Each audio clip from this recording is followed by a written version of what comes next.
Commissionerate ವ್ಯಾಪ್ತಿಯಲ್ಲಿ ಮಾದಕ ದ್ರವ್ಯ ವಿರುದ್ಧ ಜಾಗೃತಿ ಅಭಿಯಾನ ಹಮ್ಮಿಕೊಳ್ಳಲಾಗಿದ್ದು, ಇದಕ್ಕೆ ಪೂರಕವಾಗಿ ನಗರ ಪೊಲೀಸ್ ಕಮಿಷನರ್ ಸುಧೀರ್ ಕುಮಾರ್ ರೆಡ್ಡಿ ಅವರು ತುಳುವಿನಲ್ಲಿ ಡ್ರಗ್ಸ್ ವಿರುದ್ಧ ಜಾಗೃತಿ ಸಂದೇಶ ಹಾಕುವ ಮೂಲಕ ಗಮನ ಸೆಳೆದಿದ್ದಾರೆ. ಮೂಲತಃ ಆಂಧ್ರಪ್ರದೇಶದವರಾಗಿರುವ ಸುಧೀರ್ ಕುಮಾರ್ ರೆಡ್ಡಿ ದಕ್ಷಿಣ ಕನ್ನಡ ಜಿಲ್ಲೆಗೆ ಈ ಹಿಂದೆ ಎಸ್ಪಿಯಾಗಿ ಆಗಮಿಸಿದ್ದರು. ಮಂಗಳೂರು ನಗರ ಪೊಲೀಸ್ ಕಮಿಷನರ್ ಆಗಿ ಅಧಿಕಾರ ಸ್ವೀಕರಿಸಿದ ಬಳಿಕ ಸ್ಥಳೀಯ ಭಾಷೆಯಾದ ತುಳು ಕಲಿಕೆಗೆ ಸಿಬ್ಬಂದಿಗಳಿಗೆ ಪ್ರೇರಣೆ ನೀಡುತ್ತಿದ್ದಲ್ಲದೆ ಇದಕ್ಕೆ ಪೂರಕವಾಗಿ ತಾನು ಕೂಡ ತುಳು ಭಾಷೆ ಕಲಿತು ಮಾದರಿಯಾಗಿದ್ದಾರೆ.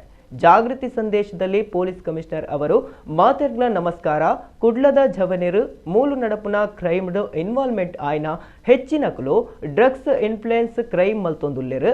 ಈ ಡ್ರಗ್ಸ್ ದೂರ ಇತ್ತಂಡ ಜೀವನ ಪೊರ್ಲು ಆಪುಂಡು ಇಲ್ಲು ಸಂಬಂಧ ಒರಿ ಉಂಡು ಸಮಾಜಗುಲ ಎಡ್ಡೆ ಆಪುಂಡು ಈ ಡ್ರಗ್ಸ್ ವಿರುದ್ಧ ಹೋರಾಟಗ್ ಮಾತೆರ್ಲ ಕೈ ಜೋಡಿಸಲೆ ಸೊಲ್ಮೇಲು ಎಂದಿದ್ದಾರೆ. ಮಾತೆರೆಗ್ಲ ನಮಸ್ಕಾರ. ಕುಡ್ಲದ ಜವನಿಯರಿಗೆ ಮೂಲ ನಡುಪನ ಕ್ರೈಮ್ಡ ಇನ್ವಾಲ್ವ್ ಆಪುನಕಲು ಹೆಚ್ಚಿನಕಲು ಡ್ರಗ್ಸ್ ಇನ್ಫ್ಲೂಯೆನ್ಸ್ಡೇ ಕ್ರೈಮ್ ಅಂತಂದುಲ್ಲೇರು.